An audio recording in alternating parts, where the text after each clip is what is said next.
Hello students, grade arrows IAS के इस programme में आपका स्वागत है। इस प्रोग्राम में हम जो है यूपीएससी के प्रीवियस ईयर खासकर पॉलिटी के क्वेश्चंस को हम डिस्कशंस करेंगे।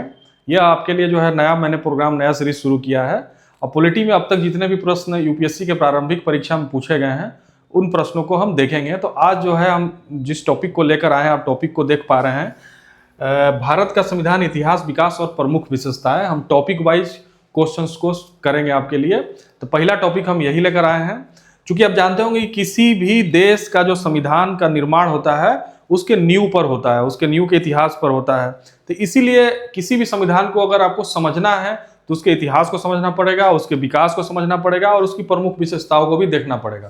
तो इसी आलोक में जो है हम यह टॉपिक लेकर आपके लिए आए हैं कि इससे संबंधित क्वेश्चंस आपको करेंगे तो संविधान की समझ भी आपको बनेगी। साथ साथ किस तरीके के क्वेश्चंस पूछे जाते हैं यूपीएससी के प्रीवियस ईयर एग्जामिनेशंस में, वही क्वेश्चन मैं लेकर आया हूं। तो उससे आपको एक पैटर्न का भी पता चलेगा कि इस टॉपिक से किस तरह के क्वेश्चंस यूपीएससी में आपसे पूछा जाता है। तो आपको एक आइडिया तो लगेगा ही, साथ साथ इसकी जब मैं व्याख्या करूंगा तो संविधान की समझ भी आपको इससे बनेगी। तो शुरू करता हूं यह टॉपिक, आप कृपया बने रहिएगा शुरू से अंत तक। देखिए, पहला जो हमारा जो क्वेश्चन है, आप देख पा रहे हैं प्रश्न एक, भारत के संदर्भ में निम्नलिखित पर विचार करिए। 2025 का जो पीटी एग्जामिनेशन था उसमें आया हुआ ये प्रश्न है। पहला इसमें जो है आप देख पा रहे हैं अंतरराज्यीय परिषद, दूसरा है राष्ट्रीय सुरक्षा परिषद, तीसरा क्षेत्रीय परिषद है।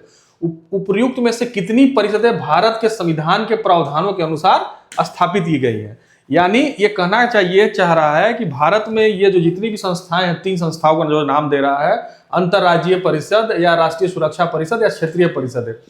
कहने का मतलब कि इनके बारे में संविधान में जो प्रावधान के द्वारा इनकी व्यवस्था की गई है तो वो जो है भारत के संविधान के प्रावधानों के अनुसार माना जाएगा।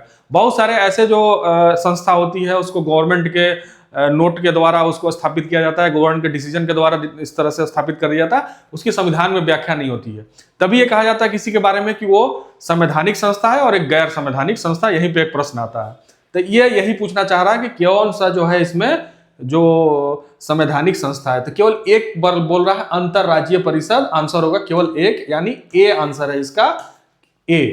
तो हम इसकी व्याख्या को समझते हैं, यही आपको समझ में आएगा कि कौन सा जो है संवैधानिक संस्था होता है। इसके बारे में मैं बताऊंगा कौन सा जो है गैर संवैधानिक संस्था होता है। देखिए, सूचीबद्ध निकायों में से केवल अंतरराज्यीय परिषद ही संवैधानिक रूप से स्थापित है, अन्य वैधानिक या कार्यकारी उपायों के माध्यम से बनाए जाते हैं। अंतरराज्यीय परिषद जो है सही है, केंद्र और राज्यों के बीच समन्वय को बढ़ावा देने के लिए भारतीय संविधान के अनुच्छेद 263 के तहत यह गठित है।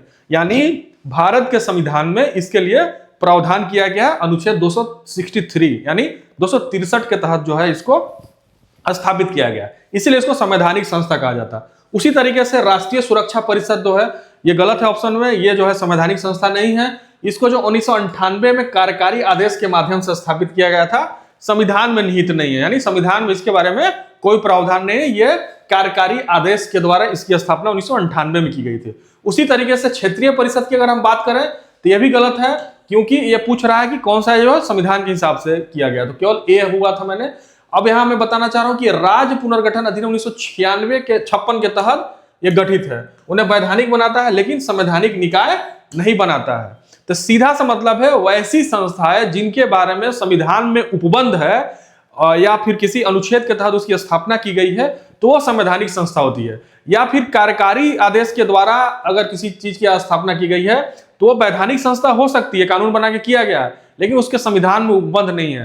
तो यही अंतर आपको समझना चाहिए थी, कौन सी संस्था संवैधानिक है और कौन सा संविधान जो है वैधानिक है। तो यही जो आपको संवैधानिक और वैधानिक में डिफरेंस आपको पता होना चाहिए, तभी आप जो है इस तरह के क्वेश्चंस का उत्तर दे पाएंगे। तो आपको जो है इस तरह की जो जितने भी संगठन है भारत में, तो आपको उसके बारे में एक सूची बनानी चाहिए कि अगर आप कमेंट बॉक्स में लिखेंगे तो मैं आपको उसको सूची लिस्ट दे भी दूंगा कि कौन सी संस्थान जो है वैधानिक है और कौन सी जो संस्थाएं जो है संवैधानिक है।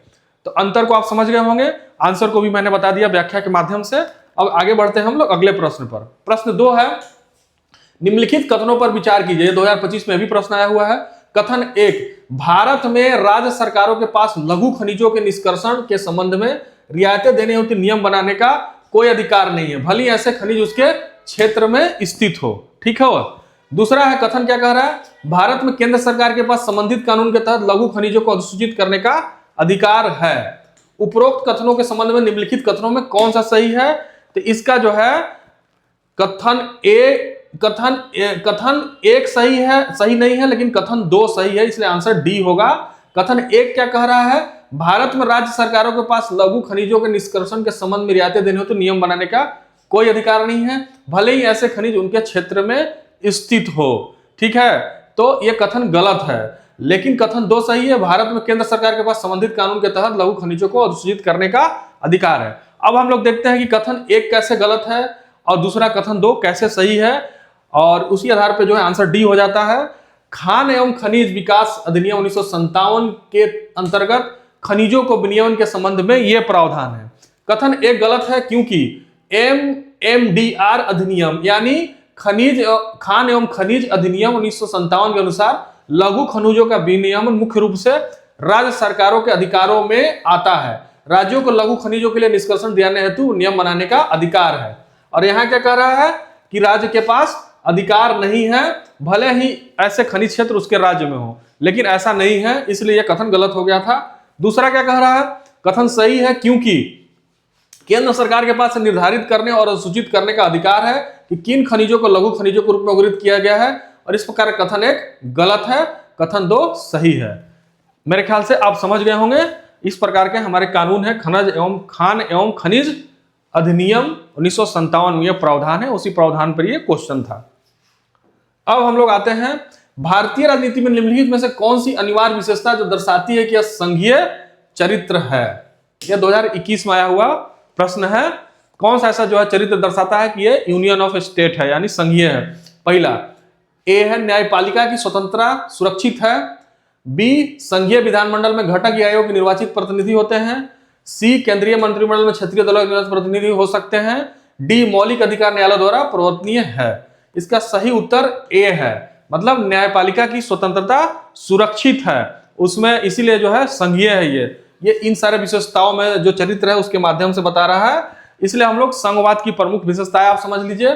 सरकार 2 या 2 से अधिक स्तर होते हैं। सरकार के विभिन्न स्तर पर समान नागरिकों का शासन करते हैं, लेकिन कानून कराधान और प्रशासन के विशिष्ट मामलों में प्रत्येक स्तर पर अपना अधिकार क्षेत्र होता है। सरकार के संबंधित स्तरों और के अधिकार क्षेत्र संविधान में निर्दिष्ट है, इसलिए सरकार के प्रत्येक स्तर के अस्तित्व और अधिकार की संवैधानिक गारंटी है। संविधान की मूलभूत प्रावधानों को सरकार के एक स्तर द्वारा एक तरफा रूप से नहीं बदला जा सकता। ऐसे परिवर्तनों के लिए सरकार के दोनों स्तरों की सहमति आवश्यक है। न्यायालयों को संविधान और सरकार के विभिन्न स्तरों की शक्तियों की व्याख्या करने का अधिकार है। यही आ जाता है न्यायालय की स्वतंत्रता, इसलिए संघीय चरित्र है, उसमें बाकी ऑप्शन नहीं था उस तरीके का। यदि सरकार के विभिन्न स्तरों के बीच अपनी शक्तियों का प्रयोग में विवाद उत्पन्न होते हैं तो सर्वोच्च न्यायालय एक निर्णायक भूमिका निभाता है, इसलिए उसकी स्वतंत्रता निश्चित है। भारतीय संविधान द्वारा अपनाई गई संघीय व्यवस्था की सबसे महत्वपूर्ण विशेषता सिद्धांत है कि राज्यों और केंद्र के बीच संबंध सहयोग पर आधारित है, इसीलिए जो है यहाँ कोऑपरेटिव फेडरलिज्म कहा जाता है। इन विशेषताओं के आधार पर आप कह सकते हैं कि जो भारत जो है और राज्यों का संघ है और जो है कोऑपरेटिव फेडरलिज्म का एक अनुपम उदाहरण है। इस तरह के प्रावधानों के हिसाब से दोनों जो है एक दूसरे के सहयोग से चलता है यह देश। और जो इसमें जो विशेषता दिया था उसमें एक विशेषता था कि न्यायपालिका की स्वतंत्रता, क्योंकि न्यायपालिका भारत में स्वतंत्र है और दोनों सेंटर और स्टेट में कोई अगर इस तरीके का कोई विवाद होता है तो उस विवाद को सुलझाता है न्यायालय। अगर न्यायालय में गया है तो सुप्रीम कोर्ट को वो अधिकार है। अब देखिए जो हम चौथा जो प्रश्न है हमारा, गांधीवाद और मार्क्सवाद के बीच एक सामान्य सहमति है। 2020 में प्रश्न आया था, किस चीज को लेकर सामान्य सहमति है? हालांकि दोनों विचारधारा बिल्कुल अलग है, गांधीवाद बिल्कुल अलग है, मार्क्सिज्म बिल्कुल अलग है। अगर आप पॉलिटिकल साइंस के स्टूडेंट होंगे तो गांधीवाद और मार्क्सवाद को अच्छे तरीके से आप समझते होंगे। फिलहाल हम उतना उसमें डीप में नहीं जाएंगे विचारधारा में। इस उत्तर को आप समझने की कोशिश कीजिए कि इस क्वेश्चन को आप समझने की कोशिश कीजिए कि क्या है। पहला जो है ए राज्यविहीन समाज का अंतिम लक्ष्य, बी है वर्ग संघर्ष, सी है निजी संपत्ति का उन्मूलन और डी है आर्थिक नियतिवाद। इसका जो उत्तर है राज्यविहीन समाज, चूंकि स्टेटलेस सोसाइटी,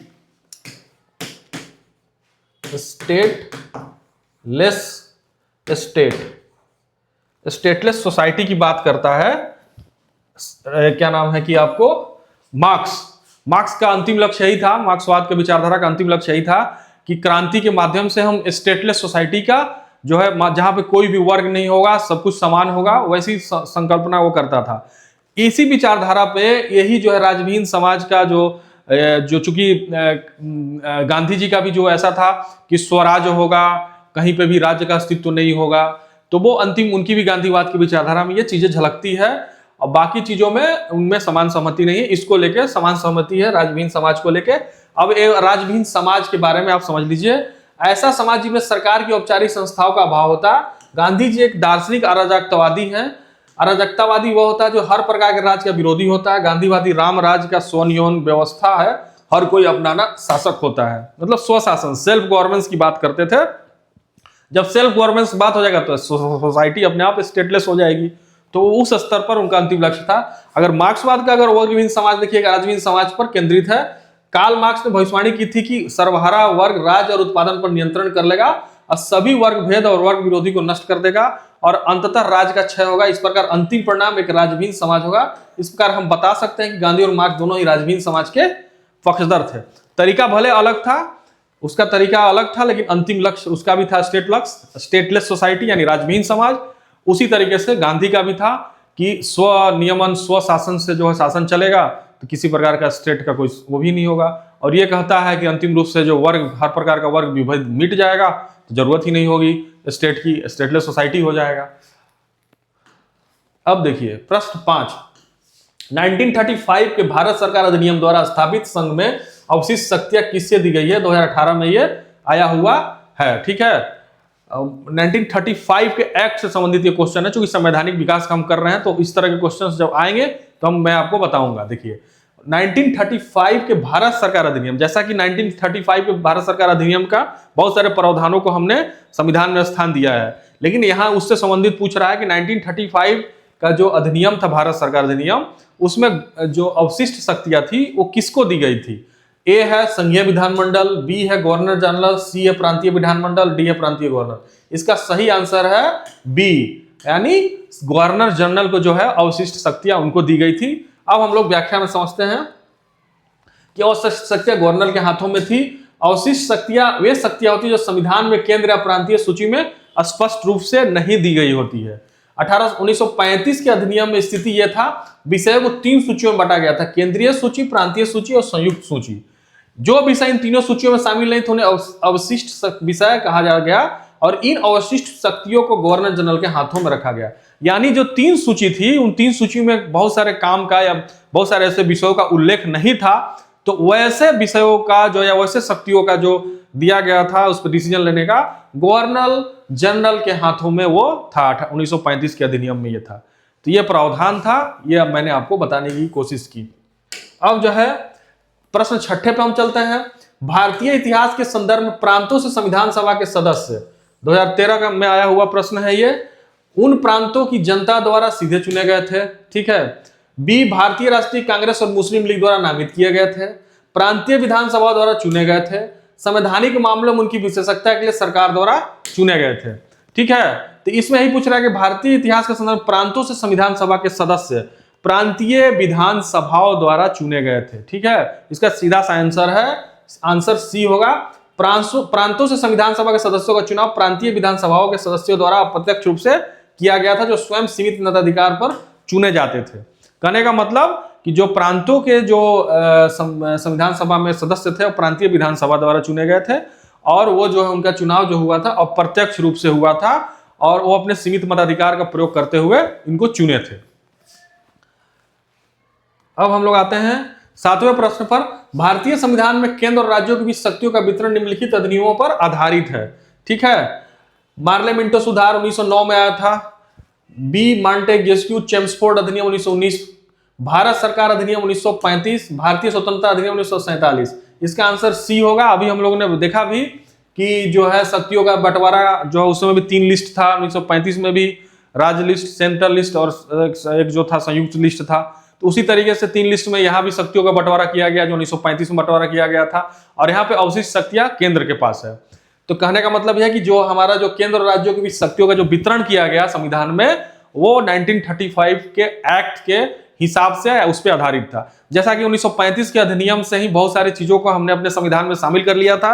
इसका कारण सीधा सा यही था कि 1935 तक, जब तक अंग्रेजों का शासन था, सारे अधिनियम एक तरीके से डेवलप हो चुके थे और जितनी कानून व्यवस्था इंप्लीमेंट हो चुकी थी, तो भारत का जो शासन था, भारत के जो लोग थे, उन सारे व्यवस्थाओं के वो अभ्यस्त हो गए थे। तो तो इसलिए बहुत सारी चीजें 1935 एक्ट से संविधान में एज इट इज ले लिया गया था, क्योंकि उसकी कानून व्यवस्था और उस सिस्टम को लोग, इंडिया के लोग समझते थे, तो इस वजह से ये लागू किया गया। उसका सीधा सा रीजन ये था। ठीक है, अब चलते हैं हम लोग 8वें प्रश्न पर। निम्नलिखित कथनों पर विचार किए। 2005 में आया हुआ प्रश्न है। भारत के संविधान में 20 भाग हैं। भारत के संविधान में कुल 390 अनुच्छेद हैं। संविधान संशोधन अधिनियम द्वारा भारत के संविधान में 9वीं, 10वीं, 11वीं और 12वीं अनुसूचियां जोड़ी गई हैं। उपरोक्त में से कथनों में से कौन सा से सही है? ठीक है, इसमें केवल 3 सही है, तीसरा कथन सही है, क्योंकि भारत के संविधान में 22 भाग है, आप जानते होंगे 22 भाग है और 395 अनुच्छेद है, तो इसलिए जो है ये दोनों गलत हो गया। ठीक है, संविधान संशोधन अधिनियम द्वारा भारत के संविधान में 9वीं, 10वीं अनुसूची और 12वीं, चूंकि 8 अनुसूची थी जब संविधान मूल रूप से जब लागू किया गया था, तो उस समय अनुसूचियों की संख्या 8 थी, लेकिन संविधान संशोधन के द्वारा 9वीं, 10वीं, 11वीं, 12वीं अनुसूची को जोड़ा गया, इसलिए जो है कुल सूचियों की संख्या जो है अब 12 हो गई है।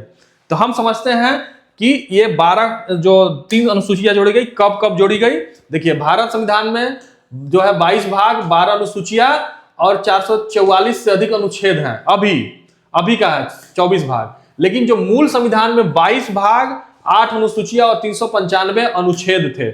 अभी भी जब गिनती करता आदमी तो मूल रूप से संविधान में अभी भी 395 ही अनुच्छेद है, लेकिन सब सेक्शन में सब सेक्शन जोड़ते जोड़ते उसकी स्थिति अब बढ़ गई है। और 9वीं अनुसूची प्रथम संविधान संशोधन द्वारा 1951 द्वारा जोड़ी गई थी। 10वीं अनुसूची 52वें संविधान संशोधन अधिनियम द्वारा 1985 द्वारा जोड़ी गई थी। उसी तरह 11वीं अनुसूची 73वें संविधान संशोधन अधिनियम 1992 द्वारा जोड़ी गई थी। 12वीं अनुसूची वैसी 74वें संविधान संशोधन अधिनियम 1992 द्वारा जोड़ी गई थी, जो कि ये लोकल गवर्नेंस से संबंधित है। 11वीं, 12वीं आप जानते होंगे, स्वशासन, ग्राम पंचायत को इन सारे प्रावधानों के द्वारा 11वीं और 12वीं अनुसूची के द्वारा जोड़ा गया था। तो कहने का मतलब यह है कि इस तरीके से धीरे धीरे हमारा संविधान इवॉल्व हुआ और बहुत सारी चीजें 1935 एक्ट से लिए, बहुत सारी चीजें हम समावेश किए। अब बहुत सारी चीज जो समय के हिसाब से जो किया जा सकता था, जिसको संवैधानिक विकास कहा जाता है, जो काल और परिस्थितियों को ध्यान में रखकर नए नए प्रावधानों को शामिल किया जाता है। भारत भी 75 साल से ऊपर हो गया देश को आजाद हुए, तो इन सारी चीजों को धीरे धीरे इवॉल्व किया है और बहुत सारे संवैधानिक संशोधन किए जा चुके हैं, तब जाके ये स्थिति अभी है कि 444 से अधिक अनुच्छेद है, सब सेक्शंस बहुत सारे जोड़े गए हैं। अब हम आते हैं निम्नलिखित में से संविधान सभा की संघ संविधान समिति का अध्यक्ष कौन था? ये 2005 में आया हुआ क्वेश्चन यूपीएससी में। ठीक है, ये 2005 में आया हुआ यूपीएससी प्री में।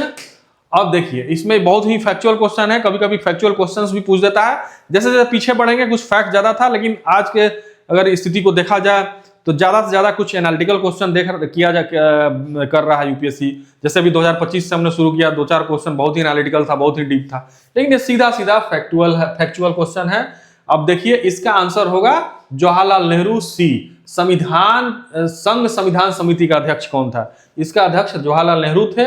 संविधान सभा की विभिन्न समितियों के अध्यक्ष संघ संविधान समिति जवाहरलाल नेहरू थे। मसौदा समिति, जैसा कि जानते हैं, ड्राफ्ट कमेटी संविधान निर्माण से संबंधित था, बी.आर. अम्बेडकर थे। ध्वज समिति जे.बी. कृपलानी थे। मौलिक अधिकार और अल्पसंख्यक समिति वल्लभ भाई पटेल थे। प्रांतीय संविधान समिति वल्लभ भाई पटेल थे। जवाहरलाल नेहरू संघ संविधान समिति के अध्यक्ष थे। ठीक है, ये आंसर हो गया सीधा सीधा, इसको आप जो है समझ गए होंगे। उसी प्रकार हम जो है आज जो है इतना ही क्वेश्चन आपको मैंने बताने की कोशिश की। अब नेक्स्ट टॉपिक में हम आपसे मिलेंगे किस अन्य क्वेश्चनों के साथ, और आशा है कि इस क्वेश्चन से और इस एनालिसिस से आपको काफी कुछ समझ में आया होगा। बहुत सारी चीजें जो है आपको एक पैटर्न का पता चला होगा, किस तरीके का जो क्वेश्चन यूपीएससी में पूछा जाता है पॉलिटी में। आगे की मेरी कोशिश रहेगी, अगर आपको क्लास पसंद आया हो और किसी प्रकार की कोई राय देनी हो तो आप कमेंट बॉक्स में दे सकते हैं अपनी राय, और साथ ही साथ हमारे चैनल को सब्सक्राइब करें, इससे हमको अपार समर्थन मिलेगा आपसे। और इसी की उम्मीद के साथ हम मिलते हैं आपसे नेक्स्ट टॉपिक में। Thank you so much.